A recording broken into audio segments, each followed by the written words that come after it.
It just felt like no one tried for our boys. Now at 5, the family of a teen shot and killed by his classmates speaking out.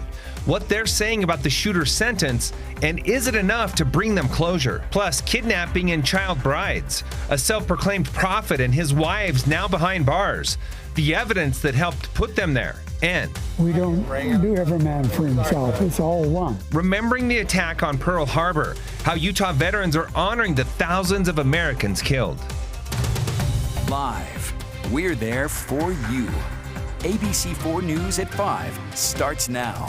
Good evening, I'm Emily Flores. And I'm Glenn Mills. Thanks so much for joining us tonight. Snow totals are stacking up in southern Utah. This video here, taken from the Bryce Amphitheater today in Bryce Canyon National Park, showing near whiteout conditions and another 3 inches of the fluffy stuff coming down overnight. All right, now this video from the same spot taken yesterday. You can see the clear skies, and across the park for miles, it shows just how much can change in a matter of days' time. Just incredible landscape as well. Chief Meteorologist Alana Brophy standing by with a first look at the weather forecast. Alana. Moisture on the move. It's not just southern Utah anymore. We're watching as those snow showers lift to the north. We're starting off with our storm tracker radar, where you can see those active skies down in the southwestern corner of the state. We also see it on the eastern side of the state, where you're dealing with mixed precipitation, which you see in pink.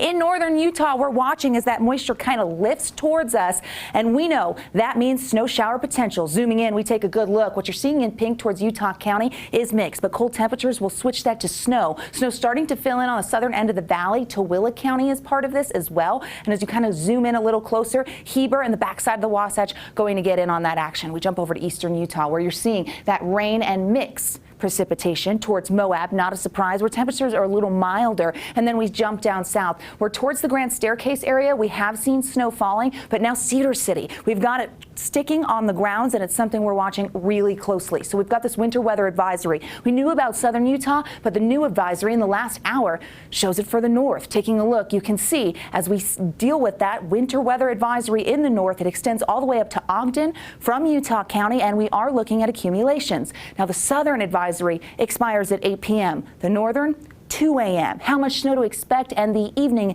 commute impacts coming up in my full forecast in just a few moments. Glenn, Emily, back to you. Alana, thank you. Now to our other top story tonight. Family members of the victims in the Hunter High School shooting back in January speaking out about the shooter's recent sentencing, saying justice was not served. The 15-year-old shot and killed 15-year-old Paul Tahi and 14-year-old Tavini Lapati, injuring Ephraim Asiata, who was 15 when the gunfire sent him to the hospital. ABC4's Ali Arulian joining us from outside Hunter High, where the deadly fight broke out. And Ali, you talked to Paul's family today. What do they think of the sentencing? Well, frankly, the family understands. They say they understand how difficult these cases can be, but with the shooter not being tried as a juvenile, with him getting a plea deal, and with him not going to a trial, they say that the sentencing just, quite frankly, wasn't severe enough.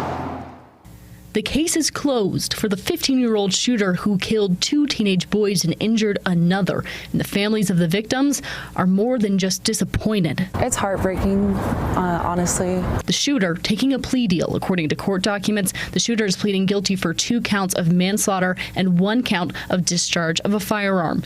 As a result of being tried as a juvenile, the 15-year-old will be held in juvenile detention till he's 21 years old. For the family, they say they want to make sure this doesn't happen again, and 6 years being behind bars isn't long enough.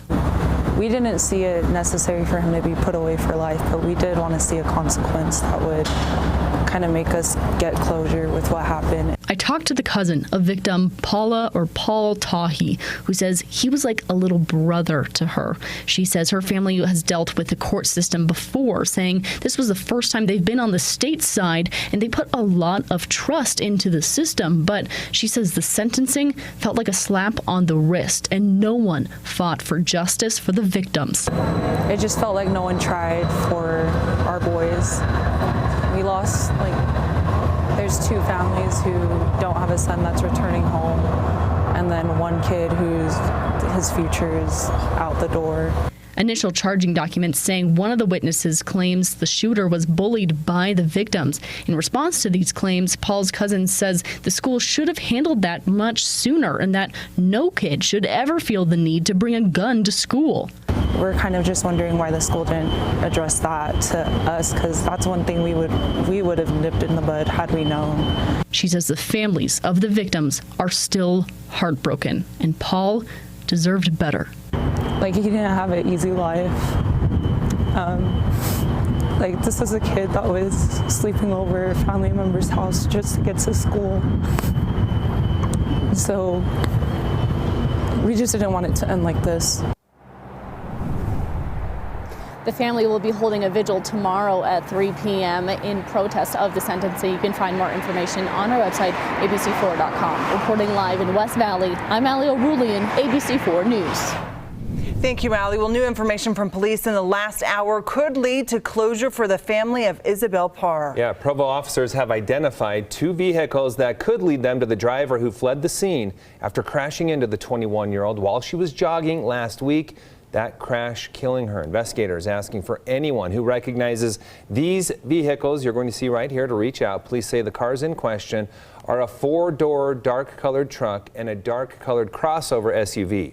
They think the drivers possibly witnessed the hit and run. If you recognize these cars, reach out to the police department through the email you see right there on the screen.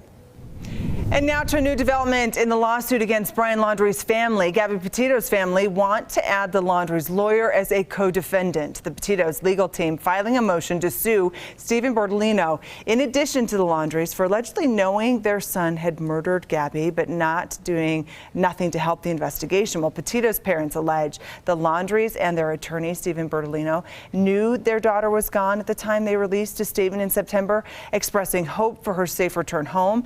The Petito's calling the statement insensitive, cold-hearted, and outrageous. Now to a developing story out of the Arizona-Utah border. A number of members of an FLDS community there facing criminal charges, including self-proclaimed prophet Samuel Bateman. Today, 2 of the alleged child abusers' wives in federal court. They are accused of kidnapping 8 children from a group home in Arizona. Bateman considered these children some of his 20 wives, feds taking them to group homes after his initial arrest. That was back in August. The FBI saying the young girls have said little to authorities, though several reference sexual interactions with Bateman in their journals. A judge ordering Naomi Bisline and Moretta Johnson be held without bail for allegedly abducting those children from the state. And now to an update on a polygamous relationship linked to the rape and sexual abuse of a 17-year-old. On Monday, a judge sentencing Raven Blackwing to serve 4 terms of 5 years to life in prison for her role in persuading the teen to move in with her and act as her husband's 3rd wife. A jury finding the teen did not consent to several sexual encounters involving Blackwing's husband and his wives.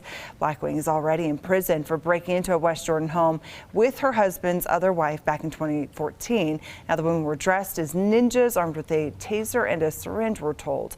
Prosecutors believe they were targeting another woman scheduled to testify against their husband in a rape case. The Utah Department of Commerce warning land buyers to be aware of scammers listing land that isn't for sale. They say fraudsters are finding undeveloped property through public records, then impersonating the landowner, listing it for a price well below market. And with housing costs soaring, this cheap option can be extremely appealing. Red flags can include the seller claiming to be out of state or even the country. They do not meet in person, won't provide details on the property, and rush the sale, acting aggressively. If you think you've spotted a scam, report it to the Division of Real Estate at realestate.utah.gov.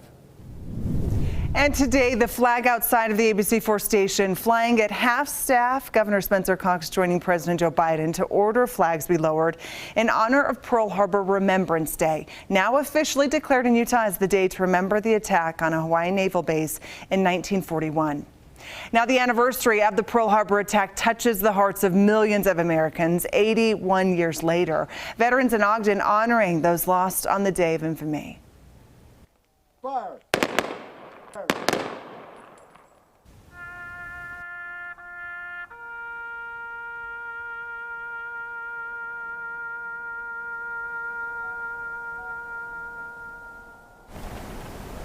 Veterans and police officers threw red flowers into the Ogden River to symbolize the blood spilled in Pearl Harbor. 2,400 people losing their lives during the attack. One 95-year-old veteran in attendance was just a teenager at the time, and the event propelled to join the Marines a few years later. When I do these things, I don't do them because of me. I'm doing it for the guys that never made it home, because there's so many of them. John Cole enrolled during World War II and the Korean War, later a Purple Heart for injuries he sustained during combat. We are going to hear much more from him coming up in the next half hour of news at 6 o'clock. Still ahead, a high-stakes case about power in front of the highest court. How this SCOTUS decision could change the future of how elections are run. And there's that live look at St. George where it is raining. We know that we are dealing with snow in other portions of the state, but it has been a storm that moved from south to north, now targeting portions of the Wasatch Front. What you need to know in Utah's most accurate forecast.